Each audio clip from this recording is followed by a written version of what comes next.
할렐루야.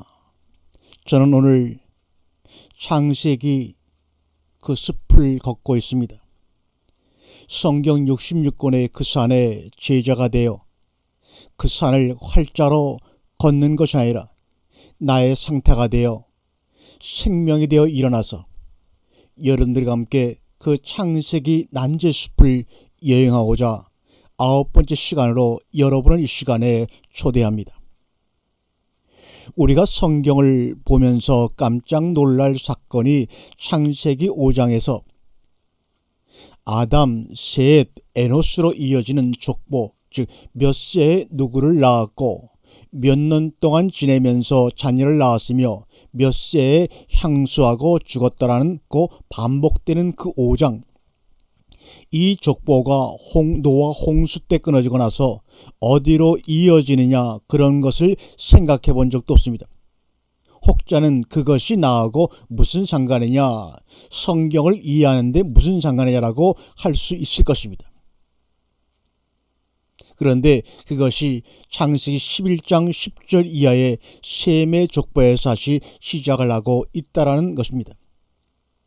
셈의 족보는 이러하니라. 셈은 100세 곧 홍수 후 2년 만에 아르바삭을 낳았고, 이렇게 말합니다. 이때부터 낳았다고 하는 단어가 사역동사입니다. 다시 말하면 이 낳는다는 것 자체가 일을 한다는 겁니다. 사명을 감당하고 있다고 말합니다. 와 요레드. 놀라운 사실 아닙니까? 그런데 그것이 11장 10절 이하의 셈의 족보에서 새롭게 시작을 합니다. 그런데 더 놀라운 사실은 5장에서는 누가 자녀를 낳다가 몇 세에 향수하고 죽었더라고 나오는데 11장 10절 이하에서는 죽었더라는 말이 전혀 나오질 않고 있다는 사실입니다. 그리고 어디 가서 죽었더라는 말이 다시 등장을 하느냐 하면 데라가 몇 세에 향수하고 죽었더라가 나오지 않습니까? 11장 30절에 데라가 205세가 되어 하란에서 죽었더라, 이렇게 죽었더란 말이 데라에서 나옵니다. 데라 다음에는 누가 나옵니까? 아브라함이 나옵니다. 보통 사람들이 그래요. 그게 우리하고 무슨 상관이냐 그럽니다. 그게 뭐가 어떤데 하는 겁니다. 그러나 우리가 오늘도 감사할 것은 어떻게 그게 눈에 보이느냐는 겁니다. 어떻게 그 사실이 이제 드러나느냐 하는 겁니다.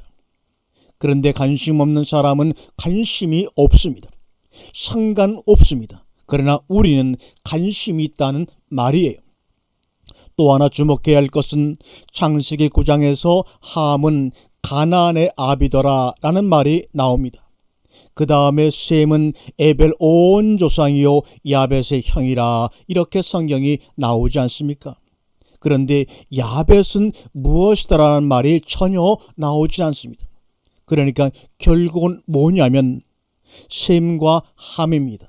셈과 함의 문제일 뿐입니다. 그리고 함은 셈의 동생이 아니고 야벳의 형일 뿐이라고 성경은 간접적으로 우리에게 증언합니다. 즉 이 말은 셈과 함의 문제는 구원과 심판의 문제다 이 말입니다. 야벳 즉 세상에서 창대하다는 것과는 상관이 없는 것이 바로 성경의 구원 이야기임을 증언하고 있는 구절이기도 합니다. 함은 자식도 잘 낳고 번성하고 그때 당시만 해도 가나안 땅 그러면 젖과 꿀이 흐르는 땅이고 누구나 살기를 원하는 기름진 땅이었습니다. 심지어 그 당시는 소동도 없었습니다. 그런데 저주는 누가 받느냐 하면 가나안이 받습니다.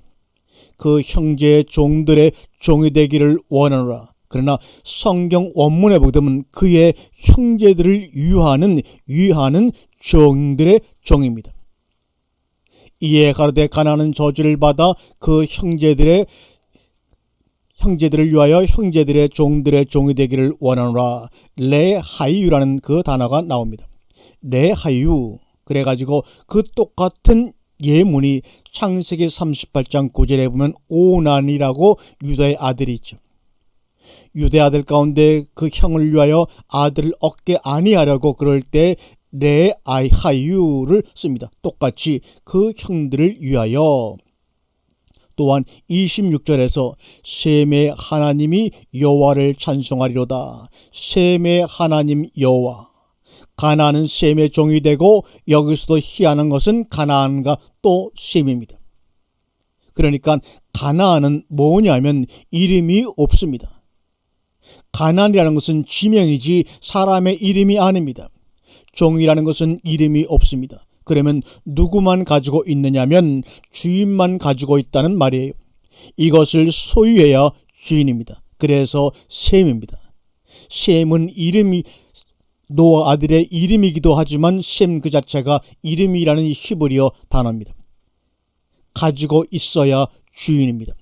가지고 있는 것이 없는데 어떻게 주인입니까? 종은 그저 소유물일 뿐이란 말입니다. 주인이 가지고 있는 소유물이에요. 셈과 가나안 즉 주인과 종이란 말입니다.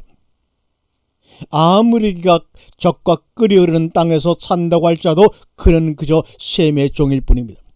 우리 이름이라고 하는 것은 둘 중에 하나입니다. 내가 주인으로서 이름을 가지고 있든지 남의 소유물로서 이름을 가지고 있든지 둘 중에 하나입니다. 그래서 아브라함은 엄청난 차이가 있어요. 이 아브라함은 사람의 이름이 아닙니다. 큰아버지 이런 말입니다. Godfather.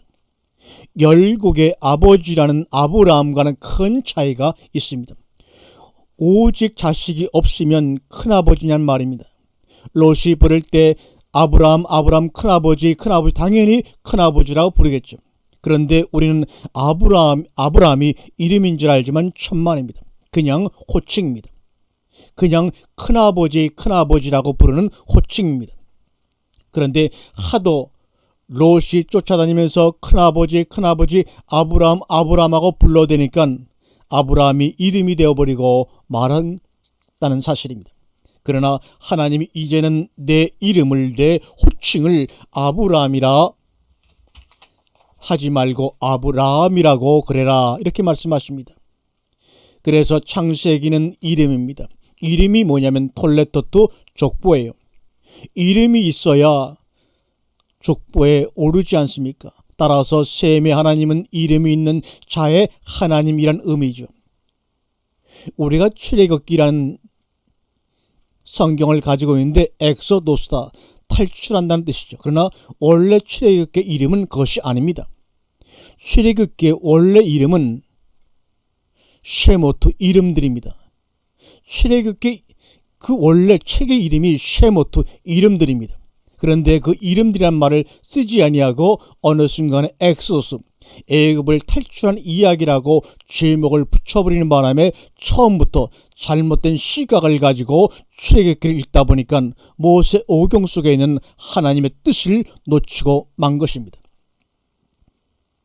그런 하나님이 셈에게 셈이라는 이름을 주었습니다. 그래서 셈과 야벳의 관계는 야벳은 창대케 하다 그런 말이죠. 즉 셈 그 이름 밑에서 창대케 하는 자다 그런 말입니다. 그러면 야벳도 어떤 의미에서는 셈의 종입니다. 창세기 9장 26절 셈의 하나님 여호와를 찬송하리로다. 여기서 찬송하리로다는 말은 바라크란 말입니다. 무슨 말인지 알지 않습니까? 축복하다는 말입니다. 노아 홍수는 구세대와 신세대를 갈아버리기 위한 현행의 단층 현상이고 셈과 함과 야벳은 축복과 저주를 갈라버리는 단층 현상입니다. 어디로 따라 붙을 것이냐? 어디서 잘릴 것이냐? 이제 우리는 선택을 해야만 합니다. 그래서 사도 바울도 너희는 두려움과 떨림으로 너희 구원을 이루라고 우리에게 당부한 것 아닙니까? 우리가 믿음이라고 하는 말을 많이 쓰지만 사실 믿음이라는 말은 사랑이 전제되지 않은 상황에서 믿음이란 있을 수가 없습니다. 믿음과 사랑 어느 것이 우월하냐? 믿기는 쉽지만 사랑하기 때문에 믿기가 어려워지는 겁니다. 여러분들이 이 방송을 듣는 여러분들이 저를 한 번도 본 적은 없지만 여러분들이 저를 다 믿어주십니다. 그런데 사랑하기 때문에 믿어주느냐 하는 거예요. 그래서 우리는 서로 얼굴과 얼굴을 맞대고 서로 함께 고난을 나누면서 사랑하는 관계로 이어져야만 합니다. 하나님이 이 방송을 듣는 여러분과 제가 그러한 사랑하기 때문에 믿을 수밖에 없는 그런 관계로 분명히 이루어 가실 것을 올해는 믿습니다. 우리가 하나님을 믿습니다. 그런데 사랑하기 때문에 믿느냐 하는 거예요. 그래서 우리 믿음은 조건적 믿음이라는 거죠. 당신이 나를 천국 보내주고 구원해주는 조건으로 말이에요. 그러나 나 그거 상관없어. 나 지금 하나님 말씀 아는 게 중요해. 이게 너무너무 재미있어. 나 이것 모르면 살 맛이 없어요. 이것 때문에 내가 밥 먹고 옷 입고 열심히 일하고 숨을 쉬고 있단 말이에요. 내일 일은 난 몰라요. 언젠가는 우리가 죄 때문에 회개하지는 않아요. 우리가 성경에 대해서 너무 무관심하고 무지했다는 사실에 대해서 통곡할 때가 반드시 오고 말 것입니다. 왜요? 그것이 바로 나니까 그렇습니다. 특히 쓸데없는 것에 시간, 정력 쏟느냐고 성경에 대해서 무관심한 것에 대해서는 배나 징계를 받습니다. 성경 말씀에 내가 하고자 했던 일만큼도 말씀이 가치가 없더냐라고 분명히 물으실 겁니다. 성경이 우리에게 어필하지 못하는 것은 잠잠히 있다라고 하는 사실입니다. 우는 애기 젖준다고 울고 떠들고 소리 지르질 않아요. 성경은 자기를 찾아오기까지는 그냥 잠잠히 있을 뿐이라는 사실을 여러분 깨달으시기를 바랍니다. 한 예를 들어볼까요? 창세기 10장 21절에서 셈의 족보와 창세기 11장 10절 이하의 셈의 족보가 뭐가 다르냐?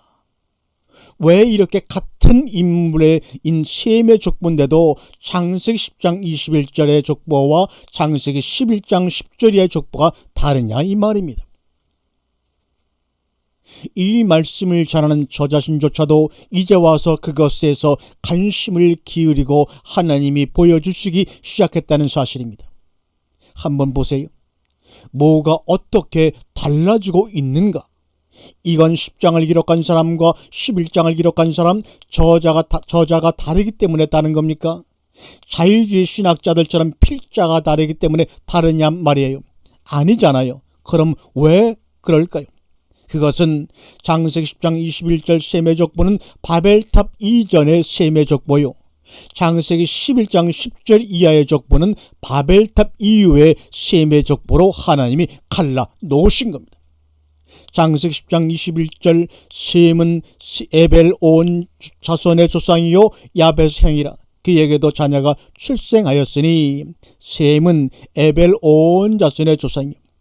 앞에서도 말씀드린 대로 함은 가나안의 아비라, 셈은 야벳의 형이라. 동생이 형 집에 거하는 거예요. 그래서 셈의 형제는 아우야벳이고 야벳에게는 셈이라는 형만 있는 겁니다.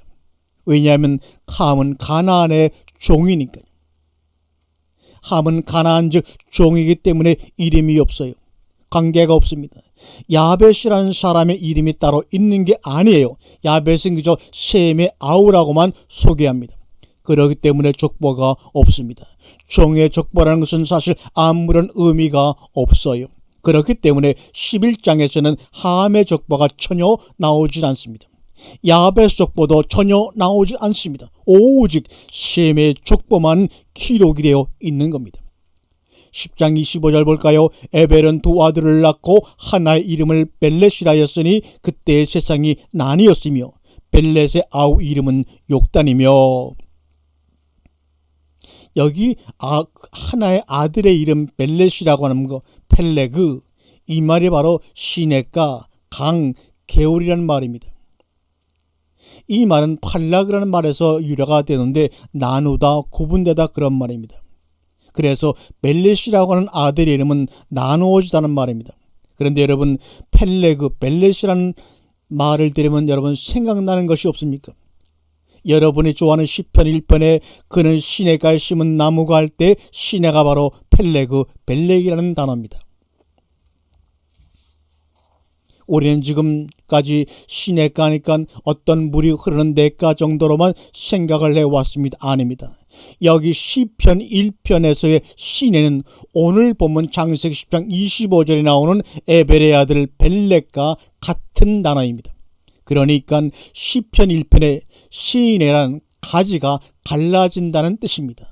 가지가 두 쪽으로 딱 나눈다는 것이 아니라 한 통으로 내려오다가 가지가 갈라지는 것을 보고 펠레그, 즉 시내라고 그러는 것입니다.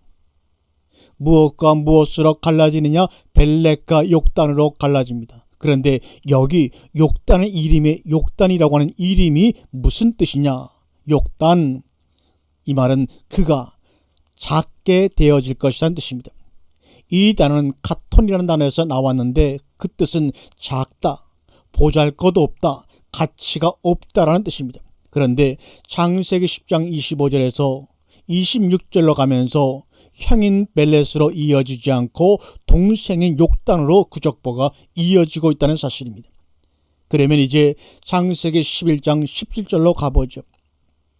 똑같은 에벨과 벨렛과 욕단의 이야기가 나오는데 에벨은 34세에 벨렛을 낳았고 벨렛을 낳은 후 430년을 지내며 자녀를 낳았으며 그랬습니다.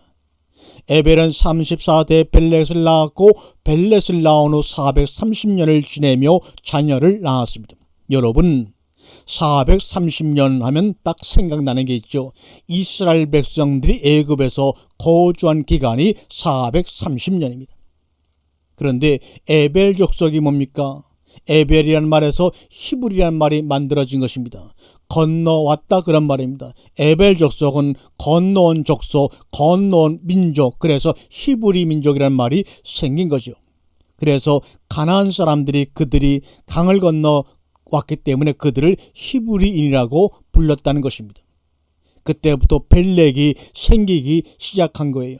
벨렛이 뭐냐? 세상이 나뉘었다는 겁니다. 그때부터 어떻게 나뉘었습니까? 육적인 사람과 가나안 땅에 들어갈 사람으로 나뉘었다는 겁니다. 육적인 사람은 광야에서 멸망당한 사람들의 모여 욕단입니다. 카톤이란 말입니다.